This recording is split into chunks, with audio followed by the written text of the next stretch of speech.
They're not getting their jobs But I don't cut. think that's a good idea for the country to have more joblessness, particularly as a result of this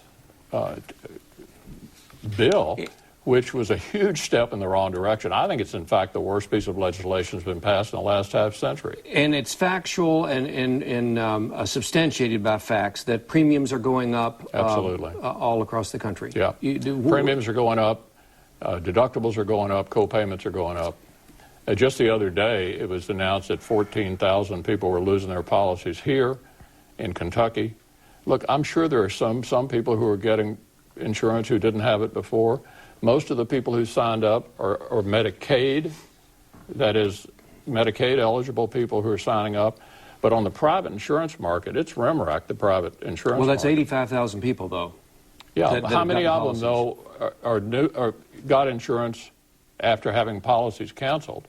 And the new policies are not as good as the old ones. I'm not sure that number's available. They don't want to tell you. Secretary-Grimes, but I hear from them all the time. Let me just ask you, how would you vote on a bill to repeal the Affordable Care Act? Well, I have said that this is a matter of standing up for 500,000 Kentuckians, over 500,000 Kentuckians. There's work that we have to do to fix the Affordable Care Act, but we have to have a senator that actually realizes what the realities are here in Kentucky. And the fictional fantasy land that Mitch McConnell is in, it doesn't show the statistics that are here in the state. We have over 500,000 Kentuckians who, for the first time ever, are filling prescriptions. They're going to the doctor. They're getting checkups. I will not be a senator that rips that insurance from their hand. I will work to fix the Affordable Care Act. Would you give me one specific area where you would either streamline or fix, in your words, the Affordable Care Act? Sure. Extending the grandfathering clause. When Washington politicians make promises, if you like your doctor and and your plan, you should be able to keep it. We need to mean that, and that is the extension of the grandfathering clause. There's more work that has to be done, but it requires a senator that wants to stop the partisan politics and trying to score points on the backs of Kentuckians. Would you replace or change Connect?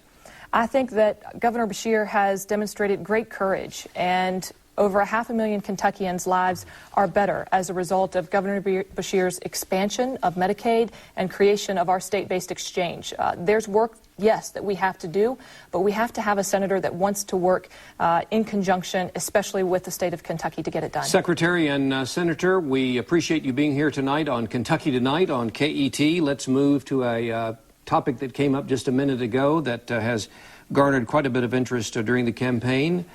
There are plenty of coal miners in East Kentucky who have been out of work for 2 years or more, and I'll bet that some of them are watching tonight. How will you help them after this election, Senator McConnell? Here's the problem.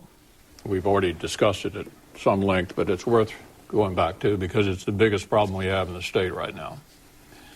The administration has issued 2 regulations through the EPA pursuing a goal they could not pass when they totally controlled the Congress a couple of years ago. One will guarantee there's never another coal-fired generation plant built in America.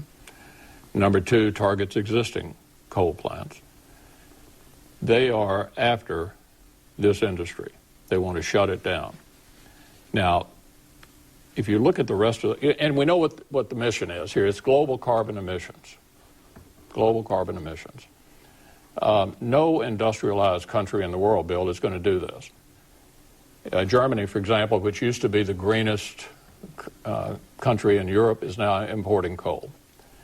The Indians have called Greenpeace a threat to their economy and said they have no interest in reducing carbon emissions.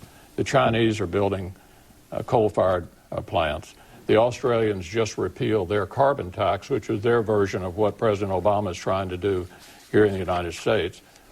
Even if you felt that this was a cause worth pursuing, our doing it all by ourselves is going to have zero impact. And so what we need to do in Congress, and we haven't been able to get any votes because Harry Reid will not let a single vote on coal occur, not a one, is begin to restrict the funding of the Environmental Protection Agency so they cannot go down this path. Quick follow-up question. Is this a place, though, as a world power, the United States should take a leadership position and be the first to begin to take action against global warming or climate change? Well, the president has been trying to take a leadership position, but of course nobody is interested in tying their hands behind their back and creating more problems for their people in pursuit of a goal they do not think will be achieved. You're not looking for the United States to be the first one to make this move. My job is to look out for Kentucky's coal miners.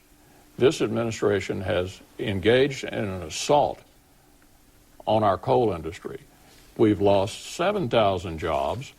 It is a disaster.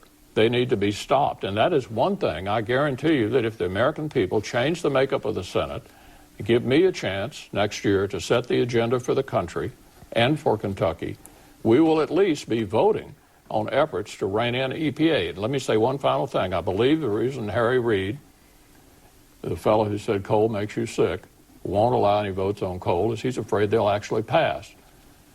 I will guarantee that we'll be voting on those kinds of issues. Secretary Grimes, how will you help coal miners after this election if you are elected? Well, I'm already helping them right now, trying to push our current senator to actually support common sense measures that would protect the health and safety of our miners, like the legislation proposed by Jay Rockefeller and Senator Manchin, by trying to push to make sure that the Healthcare Coal Protection Benefit Act is actually supported by Kentucky Senator, all things that haven't happened yet. I'm proud to stand shoulder to shoulder with the thousands of United Mine workers in Kentucky and across this nation. They've endorsed me because they are ready for a senator that will have their back, that will fight to make sure that they can get the benefits that they are due and deserve, not have to fight as they are currently doing right now, their current senator, to get the black lung benefits that they deserve, the protections that help to make it easier for our miners, their retirees,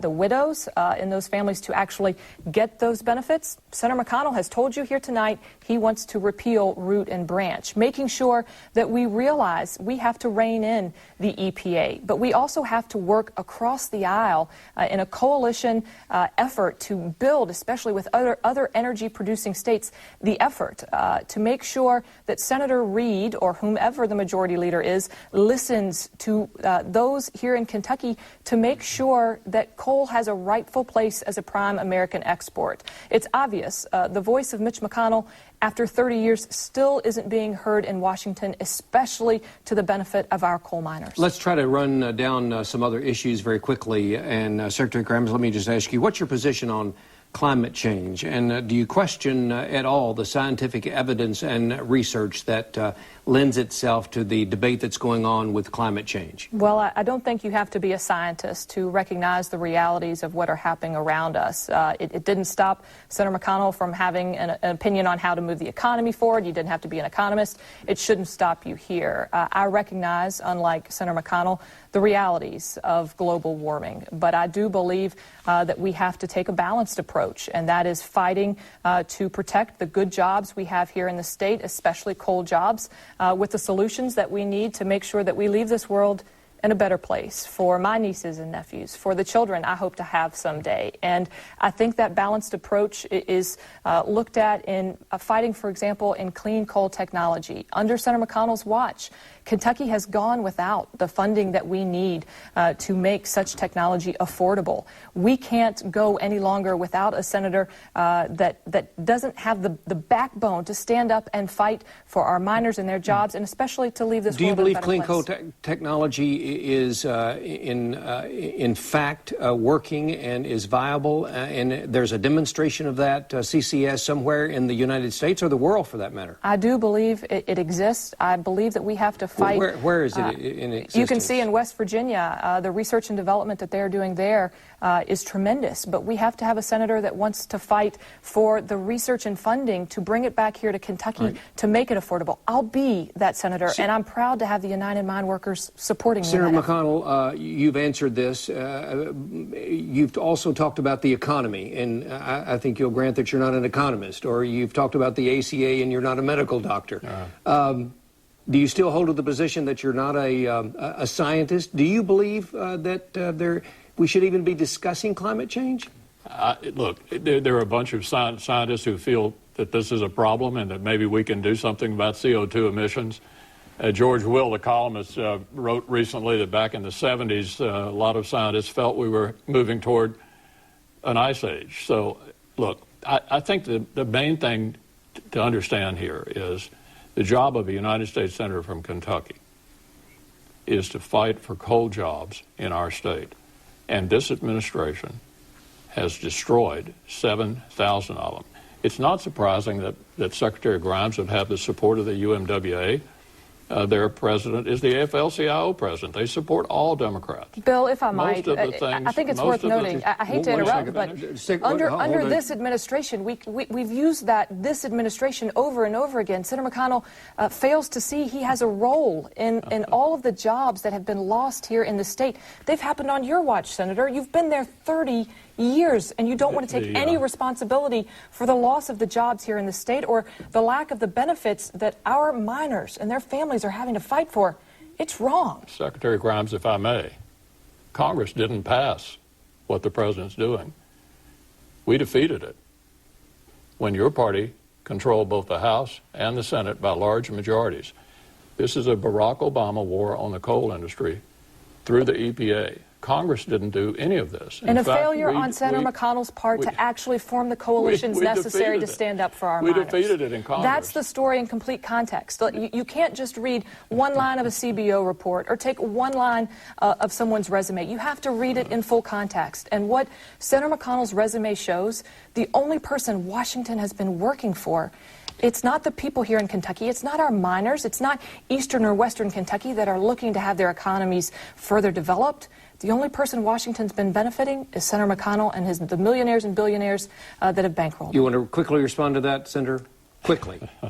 Go ahead. All right, let's we mentioned this before that we started our conversation that Al Cross, the columnist for the Career Journal and a professor of journalism at the University of Kentucky, head of the Institute for Rural Journalism, and I have been teaching a course this semester about the U.S. Senate race. One of their assignments was to write out a question.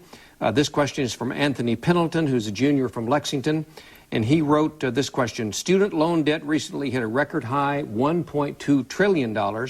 Experts say student loan debt is causing young people to delay getting married, buy a home, and save for retirement. What should be done to fix this problem, Senator McConnell? Yeah, we just passed a new student loan bill on a bipartisan basis in 2013 that I think stabilizes the loan rates. The reason this young man has got this problem is because the economy is so poor. You know, we are in a situation here where young people get out of school, having gone into serious debt, and then can't find work. Unless we get this economy going, this problem is going to persist. Now, my opponent supports a bill by Elizabeth Warren, which is a big tax increase, and I think that's exactly the wrong thing to do in this environment. Until we get this economy going, we're not going to be able to have much of an impact on this problem. Let me just say, Obamacare also affects this. The governor's decision to expand Medicaid, the two biggest items in every state budget are Medicaid and education, leads to the legislature reducing the funding for education. That's passed on to the public universities, and they raise the tuition. So health care costs through the Medicaid program are also driving tuition up and compounding the problem further for these young people.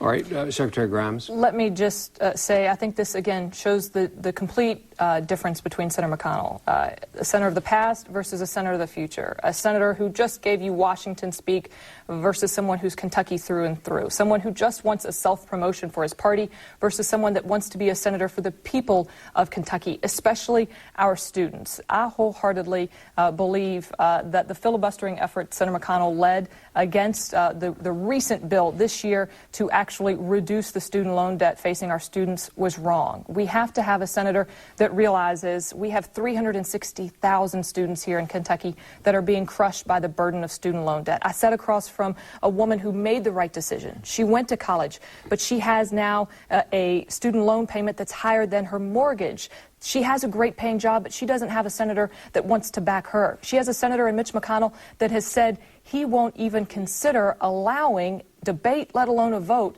on refinancing student loan debt. That's wrong. Do you support Senator Warren's legislation? I support the legislation, which is bipartisan legislation. It's not just Senator Warren's bill. It's supported by countless Republicans as well, to make sure that we are putting Kentuckians, especially our students and graduates, first. They deserve a senator that wants to back them, Right. not one that's Senator backed Wall McConnell? Street. Yeah, it's not supported on a bipartisan basis at all.